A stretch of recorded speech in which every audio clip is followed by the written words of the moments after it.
¿Cómo están todos? En esta oportunidad voy a comenzar a manera de introducción hablándoles acerca de una condición que afecta, según dicen las estadísticas, a uno de cada 30.000 seres humanos. Y esta condición es el daltonismo. El daltonismo es una alteración de origen genético que afecta a la capacidad de distinguir los colores. La palabra daltonismo proviene del químico y matemático John Dalton, de origen británico, quien fue el que la descubrió. El grado de afección es muy variable y oscila entre la capacidad para distinguir todos los colores, como hay gente que solamente tiene problemas para distinguir los colores verde, rojo y en ocasiones el azul. Para la gran mayoría de la sociedad, esto puede pasar inadvertido, no es algo que uno lo escuche hablar en el día a día, pero para las personas que sufren de esta condición, cosas tan simples como distinguir cuando una comida está en buen estado o en mal estado, una fruta, debido al color, al no saber distinguir esa diferencia se puede volver algo complejo. También los afecta a la hora de elegir carreras. Por ejemplo, ellos no pueden decidir ser militares o ser pilotos de avión o capitanes de marina mercante o policías, entre otras carreras, porque uno de los test que estas carreras solicitan es la diferenciación de los colores. Hasta el día de hoy no existe cura para el daltonismo. La única manera en la cual una persona que sufre esta condición puede llegar a percibir los colores en una forma normal o acercándose a la forma normal es con el uso de unos lentes especiales que ayudan a corregir los defectos que esta enfermedad ocasiona a los ojos. Y para agregar algo a esto, nosotros que tenemos la capacidad de ver los colores en su infinita diversidad, por más que lo podamos ver, si lo podemos decir a una persona que sufre de daltonismo, esa persona, al no tener la capacidad de verlos, no puede llegar a entender o a comprender de qué le estamos hablando. Puede escucharnos, puede percibirlo, puede tratar de entenderlo, pero al no poder verlo con sus propios ojos es difícil. La única manera en la cual ellos se van a dar cuenta de cuando nosotros le decimos de la hermosura de los colores que somos capaces de ver es cuando ellos reciben la corrección mediante la ayuda de esos lentes especiales. Mientras ellos no puedan utilizar esos lentes que corrigen su visión, por más que nosotros les digamos que hay una variedad de colores hermosos en el mundo, ellos solamente lo van a escuchar, pero no van a saber de qué se trata hasta que lo experimenten por ellos mismos. Y este ejemplo lo podemos trasladar perfectamente al mundo espiritual. Hay gente que está acostumbrada a percibir a Dios o a creer en Dios a su manera, porque así se lo enseñaron a mirar, porque así lo recibió, porque el Padre se lo transmitió así, porque el Padre del Padre se lo transmitió así, y así por generaciones cuando vamos atrás. Entonces, esa perspectiva y esa visión de Dios que tiene es la que va a tener. Y por más que uno le cuente, sabiendo la verdad que está en la palabra, esas personas no van a creer porque no tienen la capacidad de ver, porque ellos fueron cegados. Y esto lo dice claramente, muy claramente, la bendita palabra de Dios. Y si me acompañan, vamos a compartir lo que nos dice la palabra de Dios acerca de esto. Lo vamos a encontrar en el segundo libro de Corintios, en el capítulo 4, y vamos a comenzar en el verso número 3 que dice así: pero si nuestro evangelio aún está encubierto, entre los que se perdieron está encubierto. Presta atención, verso número 4, en los cuales el Dios de este siglo, Dios con minúscula, se está refiriendo a Satanás, el Dios de este siglo cegó, presta atención, cegó el entendimiento de los incrédulos para que no les resplandezca la luz del evangelio de la gloria de Cristo, el cual es la imagen de Dios. Entonces, el diablo, el enemigo, cegó el entendimiento. No es que cegó los ojos naturales, cegó el entendimiento. ¿Cómo hizo? Él, a través de sus mentiras, a través de crear religiones, diversas religiones, la que quieras nombrar, no interesa. A través de eso cegó el entendimiento de la gente. Entonces, cuando uno viene con la santa palabra de Dios, con esta bendita palabra que Él mandó a escribir, que Él a través de su Espíritu Santo la inspiró e hizo que grandes varones de Dios la escribieran. Cuando uno viene con esta revelación, como tienen cegado el entendimiento a través del enemigo, es imposible o es muy difícil hasta que el Espíritu Santo no viene y se los revela a ellos mismos que perciban cuál es la luz que hay en el Evangelio de Jesucristo. Y tenemos que tener algo bien en claro. Nosotros no tenemos lucha contra carne ni sangre, como dice la palabra. Cuando una persona no quiere recibir de esto, no es que nos rechazan a nosotros como seres humanos, sino que están rechazando a Jesucristo. Y no debemos enfadarnos.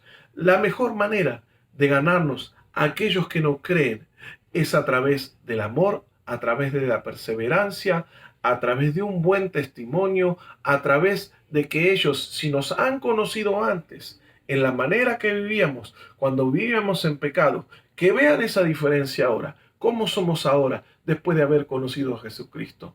Esa es la única manera en la cual nosotros podemos afectar. Tenemos que olvidarnos de contender, sobre todo con aquellos que están más cercanos a nosotros, nuestros amigos, nuestros familiares, aquellos que todavía no han recibido la revelación.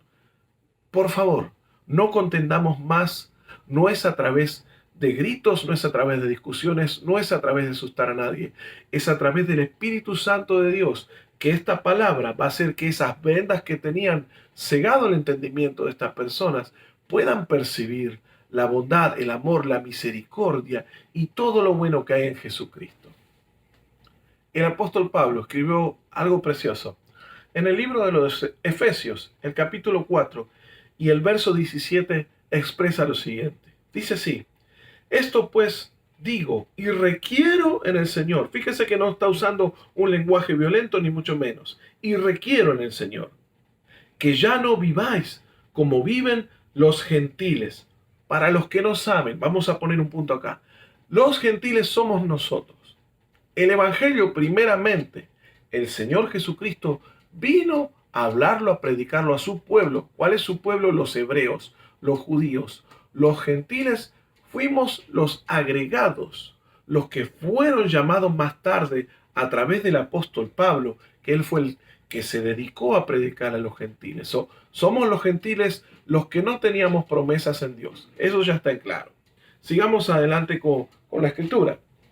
Volvemos entonces a la parte donde dice los gentiles en la futilidad de su mente. Verso 18. Teniendo el entendimiento entenebrecido, totalmente ajenos a la vida de Dios a causa de la ignorancia que hay en ellos por la dureza de su corazón.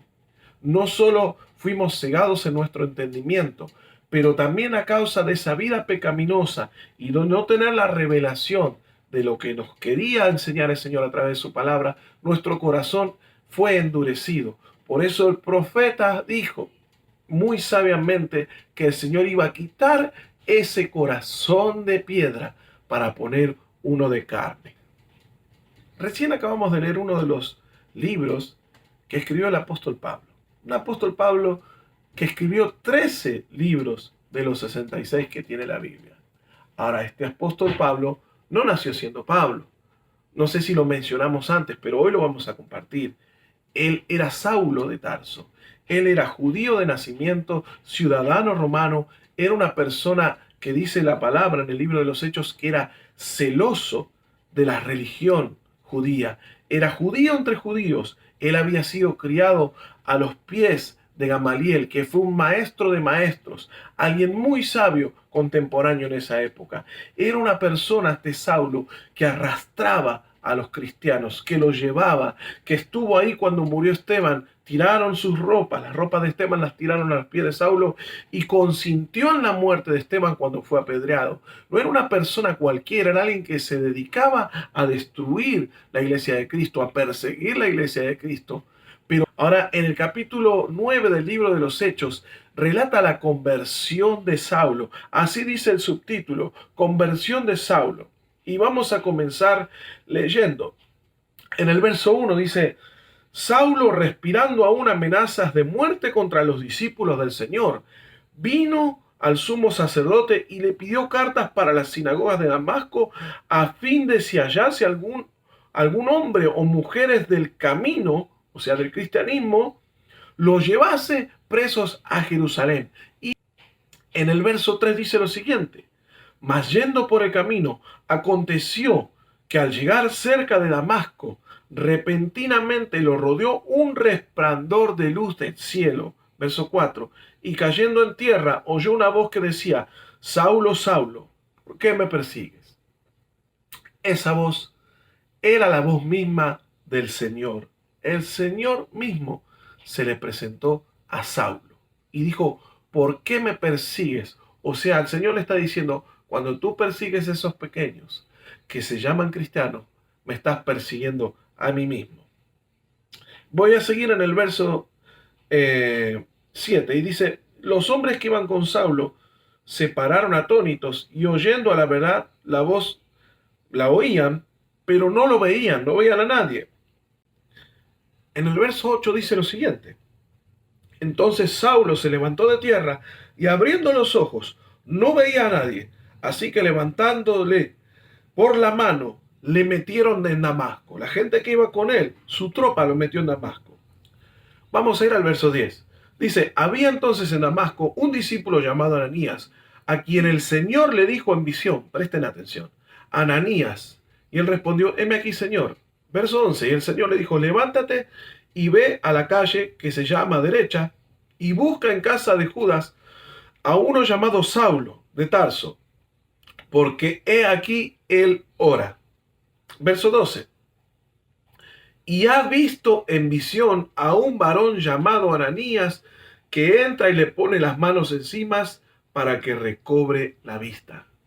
Ahora el Señor, al mismo tiempo de que le habla a un discípulo llamado Ananías que vaya y ore por un tal Saulo, que le ponga sus manos para que recobre la vista, al mismo tiempo en visión, y Saulo estaba ciego, pero en una visión del Señor él le mostraba de que él mismo entraba en un lugar, en una casa, y alguien llamado Ananías ponía sus manos sobre él y recuperaba la vista. Esto es impresionante. Verso 13. Ananías le respondió: Señor, he oído de muchos acerca de este hombre, cuántos males ha hecho a tus santos en Jerusalén. Y aún aquí tiene autoridad de los principales sacerdotes para prender todos los que invocan tu nombre. Y el Señor le contesta de esta manera en el verso 15.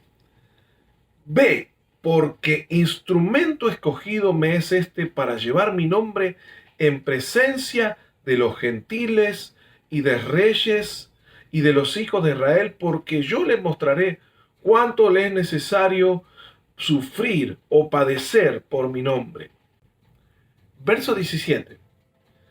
Fue entonces Ananías y entró en la casa, y poniendo sobre él las manos, dijo: hermano Saulo, el Señor Jesús, que se te apareció en el camino por donde venías, me ha enviado para que recibas la vista y seas lleno del Espíritu Santo.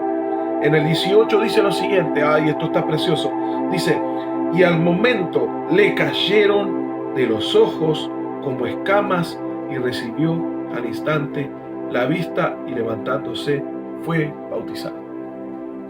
Estas escamas que caen de los ojos de Saulo, que le impedían ver, que estaba ciego naturalmente, en lo espiritual representan su forma antigua de vivir.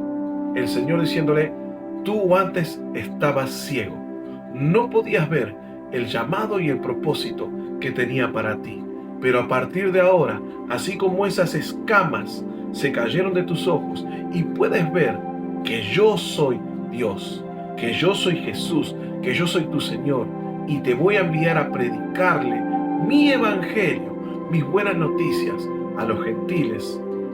Esa es la reacción que debemos esperar de todos aquellos que todavía no conocen del Señor, que por el Espíritu Santo de Dios algún día esas escamas, esas vendas que tienen en los ojos que le impiden ver la luz que hay en la palabra de Dios, puedan recibir, que sean convencidos de que el único camino que hay es Jesucristo, ya van a dejar de estar ciegos espiritualmente y van a poder ver con la luz que hay en Jesucristo.